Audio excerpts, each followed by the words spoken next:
Pues buenos días a todos y a todas y agradeceros vuestra presencia. Bueno, me voy a presentar primero, soy César Galiano y colaboro con el Gabinete Jurídico de la Federación Estatal, ¿no? Y agradeceros a todos y a todas que estéis hoy aquí, porque seguro que como responsables en materia de salud laboral o como delegados y delegadas de personal, probablemente habéis tenido que dejar de hacer alguna cosa importante y, sin embargo, pues habéis decidido dedicarnos hoy a nosotros unos minutos o unas horas que os agradecemos mucho.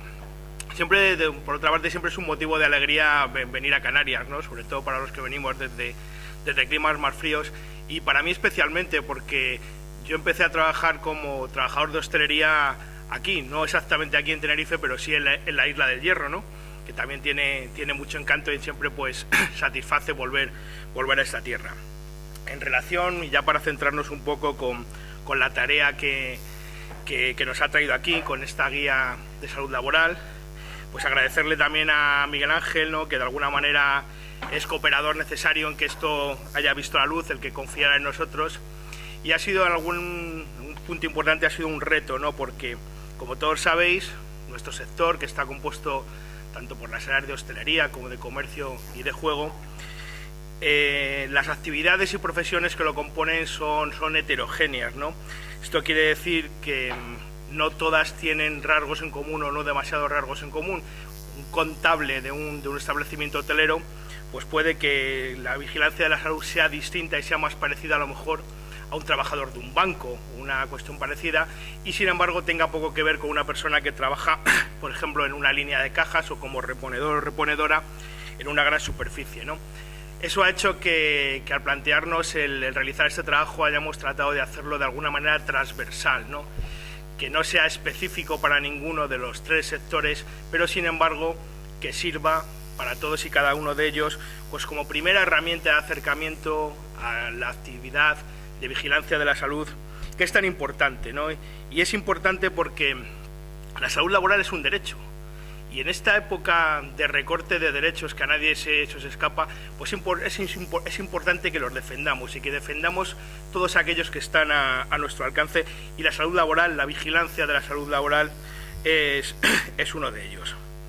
Por eso, como os decía, pretendemos que sea una herramienta básica para conocer lo fundamental en cuanto a la vigilancia de la salud y no tiene otra pretensión que esa, que la serviros de ayuda en vuestra labor diaria como delegados y delegadas de prevención o simplemente como delegados y delegadas de personal, porque al fin y al cabo el trabajador normalmente pregunta o consulta aquellas dudas que tiene al delegado de personal sin entrar demasiado en ver cuál es la especificidad de la representación de cada uno. La salud no es solo la ausencia de enfermedad. La salud es algo mucho más complejo, mucho más amplio, ¿no? Es un estado de la persona en la que es capaz de realizar todas sus funciones con absoluta plenitud. Cuando esto no tiene lugar y es por causa atribuible o imputable al trabajo, al desempeño de la actividad laboral, es cuando estamos hablando de una alteración de la salud por motivo del trabajo. Y no es necesario que aparezca la enfermedad en un sentido técnico o estricto diagnosticada, sino basta simplemente con esto.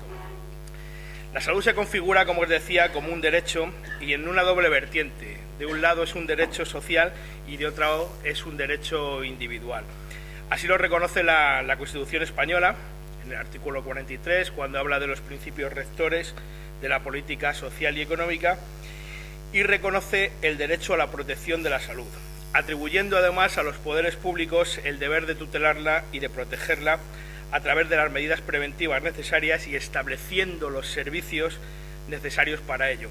Y no solo eso, sino que yendo va un poco más allá y también fomenta tiene atribuida la competencia de fomentar la educación sanitaria, la educación física, el deporte y la adecuada utilización del ocio. Y esto de la adecuada utilización del ocio, como sabéis, ha sido una constante por parte de nuestra federación, el luchar por el descanso semanal, que tanta guerra, que tantas energías nos está consumiendo en determinados sectores, ¿no? Fundamentalmente en los grandes almacenes, ¿no? Todo esto está interrelacionado con la salud laboral y todo esto incide de alguna manera en la salud laboral del trabajador o de la trabajadora individualmente considerado. Generalmente el deterioro de la salud no responde a una única causa, sino que es la unión de muchas, ¿no? La salud de una persona es única, si bien es cierto que distinguimos dos planos, de un lado el plano personal y de otro lado el plano laboral. Y aquí es cuando se puede ver afectada por una causa relacionada con el trabajo. Por otra parte, engloba un conjunto de mecanismos, de técnicas, a través de los cuales lo que se pretende es proteger la salud de la población trabajadora. Y esta tarea, junto con la prevención de riesgos, que también es fundamental y muy importante, como todos y todas sabéis, no solo incumbe a las administraciones públicas, como habíamos dicho antes, sino también a los empresarios y, por supuesto, a los trabajadores y a las trabajadoras, que debemos ser, de alguna manera, los máximos interesados en la protección de nuestra propia salud. Y ahí no debemos renunciar a hacerlo, debemos ser perseverantes en esa tarea, ¿no? Y máxime cuando, como todos sabéis, los trabajadores y las trabajadoras de nuestros sectores, gran parte de su actividad, gran parte o por lo menos de muchos de ellos, se realiza de cara al público, con lo cual el cliente final en nuestros sectores, que son fundamentalmente de servicios, lo aprecia, ¿no? Lo puede valorar. Y aquí tenemos que incidir en la obligación del empresario, porque no solo es una cuestión que nos incumba a nosotros, sino que el empresario, ya desde el punto de vista del interés, del mantenimiento, de la mejora de la empresa, debe velar por la protección de la salud de los trabajadores, aunque solo fuere porque esto se va a ver reflejado de alguna manera en la cuenta de resultados de la empresa. Desde que entró en vigor hace ya algunos años la Ley de Prevención de Riesgos, son pocas las empresas que no han implementado medidas preventivas. Pero, sin embargo, sí que son muy pocas las que han apostado de una manera clara, decidida y firme por dar valor y por situar en el punto de importancia que corresponde a la vigilancia de la salud de los trabajadores. La normativa que regula la materia es relativamente extensa y obviamente está repartida en distintos ámbitos, ¿no? Desde una primera aproximación vemos que en el ámbito internacional, en los convenios de la Organización Internacional de Trabajo, por supuesto en las directivas europeas, y ya descendiendo al plano de la legislación propia del Estado, nos encontramos la Constitución, que ya lo hemos mencionado antes, y leyes como la Ley General de Sanidad, la Ley de Prevención de Riesgos Laborales, la Ley de Infracciones y Sanciones del Orden Social, la Ley General de la Seguridad Social y la Ley de Inspección del Trabajo, ¿no? A su vez, todas estas leyes han sido desarrolladas por determinados reglamentos relativos a la prevención y al control de determinados riesgos concretos. Hemos hecho en la guía una exposición de aquellos que tienen una mayor incidencia en las actividades y profesiones que componen nuestros sectores. La manipulación de cargas, la pantalla de visualización de datos, agentes químicos, agentes biológicos, agentes cancerígenos, radiaciones ionizantes, el amianto que ha dado lugar a unos pleitos considerables. Todos conocéis una empresa, Uralita, que fabricaba la Uralita y tenía un alto contenido de amianto, ¿no? Y durante muchos años los trabajadores trabajaban en este tipo de empresas sin que tuvieran una protección adecuada. Y la circunstancia está en que el amianto no produce una sintomatología de efecto inmediato, sino que los efectos se han presentado pues incluso con 15, 20, 25 años después de que incluso los trabajadores ya estaban jubilados, habían dejado de prestar sus servicios en la empresa. Y ha dado lugar a unas indemnizaciones más que considerables. Y por último, el del ruido, ¿no? El del ruido también es algo que afecta muy de cerca a los trabajadores y trabajadoras de nuestros sectores.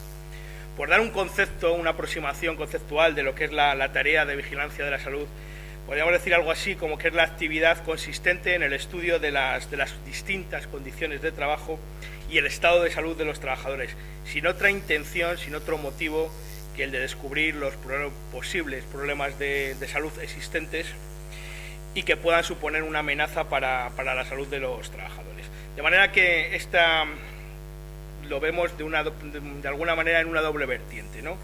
La actuación será de una forma en el trabajador individualmente considerado, a través de reconocimientos, análisis, radiografías, etcétera, y por otro una protección o vigilancia de la salud de ámbito colectivo, cuando la actuación se centra, se sitúa en un colectivo más amplio, en un espectro determinado de una empresa, una zona geográfica, un territorio, etcétera. Lo óptimo cuando estamos hablando de una política de protección, de vigilancia de la salud laboral, es combinar en la medida de lo posible y de la manera más completa ambas vertientes. La vigilancia de la salud, aunque está lógicamente interrelacionada con la prevención de riesgos laborales, es una parte de esta última, y la actividad preventiva quedaría de alguna manera incompleta si no efectuamos una auténtica y una buena política de protección de la salud, ¿no? Presenta además una serie de características. Podemos señalar una serie de características fundamentales de lo que es la actividad de vigilancia, que además vienen establecidas, vienen muy claramente determinadas en el artículo 22 de la Ley de Prevención de Riesgos Laborales. De manera que la actividad debe estar garantizada por el empresario completamente, debe ser específica, se debe enfocar en función del riesgo específico que puede afectar a la salud de los trabajadores de un determinado sector o del ámbito en el que se desempeña su actividad laboral. Debe ser voluntaria para los trabajadores, salvo que establezca otra cosa, una disposición legal, salvo que sea imprescindible para evaluar las condiciones de trabajo o que suponga un riesgo para la salud del propio trabajador o para terceros. No obstante, de este tema, que entra en colisión determinados derechos como la intimidad, la dignidad, etcétera, hablará con muchísima más extensión Javier. Debe ser una actividad confidencial, hay que extremar mucho también esto, lógicamente impregnada de una serie de principios éticos y prolongada en el tiempo, ¿no? De nada sirve que se le haga un reconocimiento al trabajador cuando ingresa al trabajo y pase un buen número de años sin que nadie se preocupe de cuál es el estado, cómo ha evolucionado el estado de salud del trabajador o de la trabajadora en concreto. Ha de ser una tarea sistemática, ha de ser una tarea dinámica que constantemente vaya mejorando, ¿no? Implementando todos aquellos avances técnicos que puedan servir de alguna manera para mejorar nuestra actividad de vigilancia. Ha de informarse a los trabajadores de manera individual y debe documentarse, ¿no? Con el objeto de tener un archivo histórico de datos a los cuales acudir para resolver los problemas que se vayan planteando.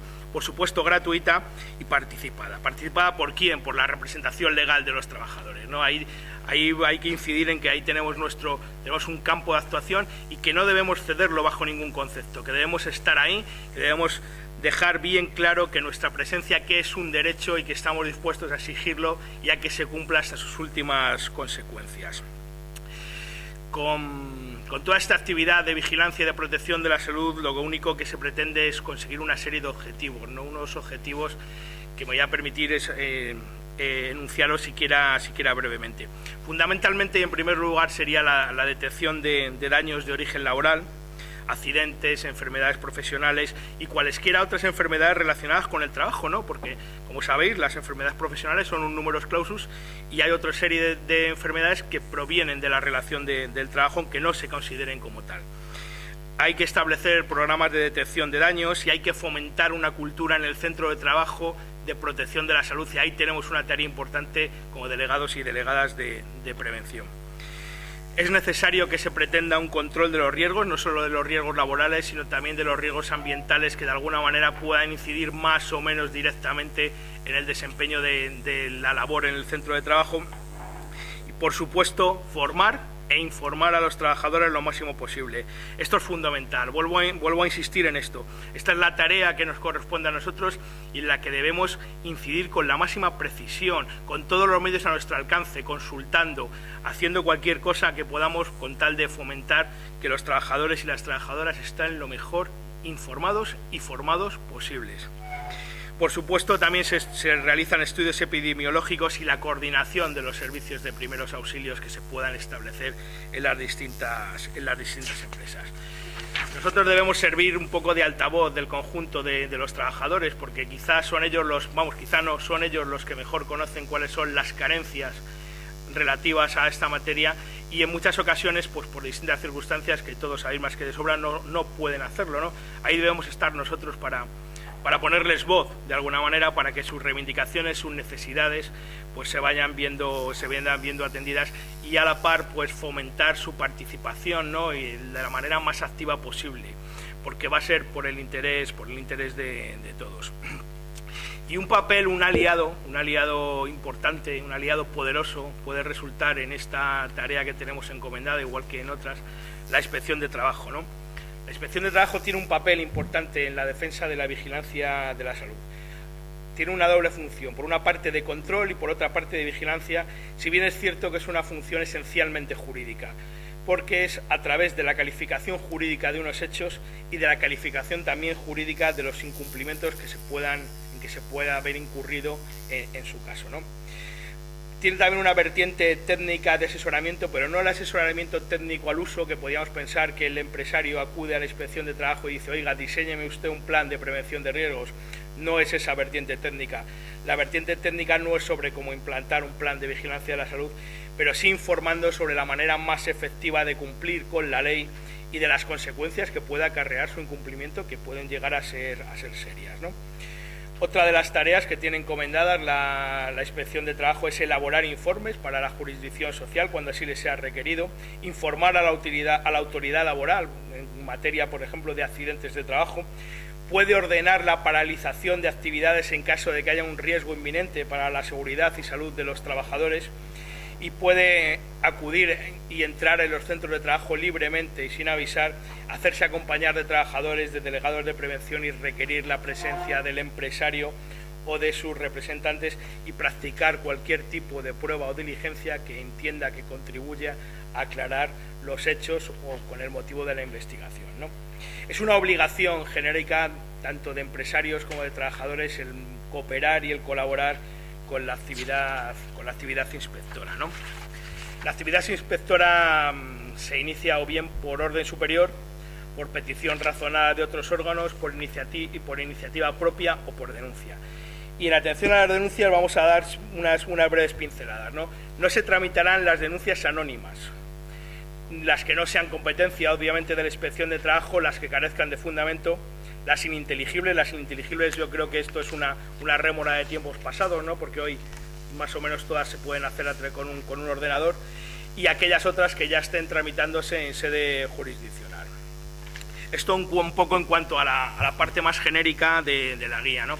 Y como os decía, hemos tratado a esos protocolos específicos de los riesgos que afectan de manera más directa al colectivo de nuestros trabajadores, y los voy a anunciar brevemente y la forma en la que hemos planteado el estudio en la guía, ¿no? Como decía, pues se han hecho en desarrollo de la Ley de Prevención de Riesgos Laborales y del Reglamento de los Servicios de Prevención, y son los que regulan, los que tratan con mayor profundidad de los trabajadores expuestos a unos riesgos concretos, ¿no? La exposición hemos intentado hacerla de una manera sencilla, también para que sirva de una consulta rápida y que sirva para identificar cuándo una determinada actividad supone un riesgo, es decir, en qué circunstancias la actividad concreta afecta o puede afectar a la salud de los trabajadores, cómo afecta concretamente, qué efectos reales y perceptibles ocasiona en el trabajador, y por último, qué se puede hacer cuando el riesgo se ha consumado, ya no lo tenemos encima, o qué podíamos hacer en el caso de poder prevenirlos. Y como todos sabéis, siempre es mejor prevenirlo que tener luego que mitigarlo o repararlo, por muy bien que se pueda hacer esta actividad, ¿no? De manera que hemos tratado el protocolo de manipulación de cargas, un Real Decreto 487 de 14 de abril del año 97, el de pantallas de visualización de datos, no solo son pantallas de ordenadores, sino cualquier tipo de pantalla de visualización de datos, que es justamente el 488, y de la misma fecha los de agentes químicos y agentes biológicos, estos son respectivamente de 2001 y de 1997, y el del ruido, ¿no? Al proceder a estudiar un poco el protocolo del ruido, hay una cuestión curiosa, ¿no? En España tenemos el dudoso honor de ser el segundo país más ruidoso del mundo, ¿no? A mí esto no me chocó demasiado, porque yo sabía que los españoles somos de natural ruidosos, ¿no? Y tendentes a... Pero somos el segundo país y el primero es Japón, y eso sí, que los orientales siempre parecen unas personas más comedidas, más silenciosas, pues no, están a la cabeza del ruido. El protocolo del esfuerzo físico, posturas forzadas, que ya ha comentado antes Amparo, todo lo relativo que en algunas de las profesiones de nuestros sectores, el personal que trabaja en los departamentos de pisos lo sufre, y bueno, también otros muchos. El trabajo nocturno y a turnos, esto es uno de los grandes temas de nuestros sectores, ¿no? Donde la turnicidad es permanente y donde también tenemos muchísimos trabajadores y trabajadoras que hacen una jornada nocturna. Y la jornada nocturna verdaderamente, como todos sabéis, pues tiene unas consecuencias muy negativas, pues, en el ámbito de la salud, tanto de la salud física como de la salud social, en el ámbito social o mental del trabajador. De alguna manera el trabajador tiene la sensación de ir al revés, ¿no? Hay veces que incluso no sabe si es de día, de noche, tiene que acudir a determinadas cuestiones, a determinadas obligaciones inherentes a cualquier persona, y tiene que hacerlo en un horario que le viene completamente distinto. Y luego además, lógicamente, su descanso semanal, sin embargo, pues vuelve a tratar de incorporarse y le supone un verdadero esfuerzo al horario, digamos, normal de su familia. Esto llega a suponer, aparte de las consecuencias de las secuelas físicas, importantes secuelas sociales y familiares, ¿no? El trabajador se encierra mucho en sí mismo y está verdaderamente, en algunas ocasiones, en situación de casi de una exclusión social o familiar, ¿no? Baste decir que la Organización Internacional del Trabajo ha convenido en establecer que 15 años de trabajo nocturno equivalen a un envejecimiento de 5 años, ¿no? También la OIT recomienda que a partir de los 40 años el desarrollo de la actividad nocturna pase a ser voluntaria para los trabajadores. Y por daros un caso concreto de que a través de esta federación lo hemos intentado en algún convenio colectivo recoger esto, en la última plataforma del convenio colectivo de una empresa de hostelería, de paradores de turismo, una de las reivindicaciones que se planteaban era que los compañeros que hacen los turnos de recepción, las compañeras por la noche, éramos más modestos, no pretendíamos los 40 años, pero que sí a partir de los 50 años pasaran a desempeñarlo voluntariamente, ¿no? Y pasaran a desempeñar la misma tarea en la recepción, pero en turno de día. Bueno, la negativa de la empresa ha sido total, radical y absoluta, pero vamos, nosotros vamos a seguir peleándolo por tratar de algún día de conseguir esto, porque verdaderamente se dan supuestos de personas que han pasado toda una vida laboral trabajando de noche, ¿no? Y esto es grave, ¿no? Es muy grave, y deberíamos entre todos y entre todas pues tratar de incidir para solucionarlo de alguna manera. Y por último, uno de los protocolos que hemos tratado ya muy brevemente, porque hay excelentes trabajos en el seno del OGT, como ha quedado clarísimo con las compañeras que nos han precedido en la exposición, es el tema de los riesgos psicosociales, ¿no? El riesgo psicosocial es todo aspecto de la concepción, organización del trabajo, también en el plano social del mismo y ambiental, que potencialmente pueda causar daños bien físicos, sociales o psicológicos.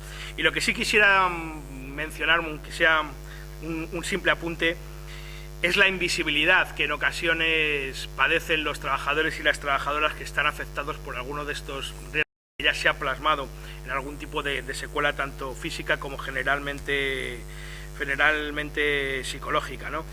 Y muchas veces el propio trabajador, por pudor, por temor a ser incomprendido, de alguna manera no está exteriorizando ese estado de necesidad, de ayuda que precisa.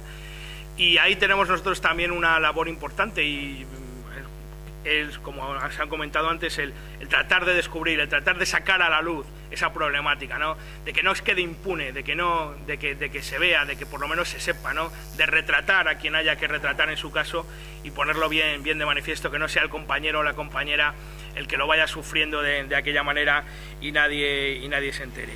Otra cosa importante, que voy a terminar ya para una pincelada simplemente, y es que muchas veces, y fundamentalmente ahora los empresarios pretenden implicarnos, ¿no? En la organización de la empresa, por supuesto, ahí debemos estar, ¿no? Que todos tenemos que arrimar el hombro y todo esto, y pretenden que nuestra prestación sea una prestación de calidad y excelencia. Bien, pues no se puede pretender el que la empresa quiera tener esos estándares de calidad y excelencia sin que haya una verdadera calidad y excelencia, no solo en el mantenimiento de las plantillas, sino en el mantenimiento de la salud de las plantillas. Por no hablar ya de lo económico, que no es el caso en este momento, pero que también lo sería. Pues yo con esto concluyo. Daros de nuevo las gracias por estar hoy a todos, a todas aquí, y le paso la palabra al compañero Javier, que hablará un poco de salud y derecho a la intimidad y negociación colectiva. Pues muchas gracias a todos.